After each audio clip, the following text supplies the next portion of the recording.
อยใจลอยไปกับฟ้าให้เวลาเดินช้าลงหน่อยเป็นไหมมีแค่เสียงของคลื่นที่ซัดมาอยู่ตรงนี้ไม่ต้องแค่ใคร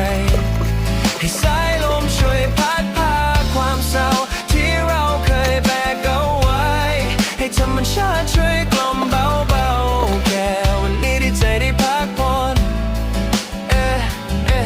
มองดูท้องทะเลที่กว้างไกลสุดสายตามีภูเขาโอบล้อมไว้คอยบรรเทาความอ่อนล้าฟังเสียงนกร้องเบาเป็นเพลงกล่อมวิญญาณทุกอย่างดูมีความหมายโดยที่ไม่ต้องตามคนสูดอากาศได้เต็มปอดลืมเรื่องราวที่สับสนแค่ปัจจุบันตรงนี้ที่ใจได้หลุดพ้นรอยยิ้มที่เคยเลือนหายก็กลับมาโดยไม่ต้องทนขอบคุณกันเดินทางครั้งนี้ที่ปลดปล่อยใจจากทุกกังวล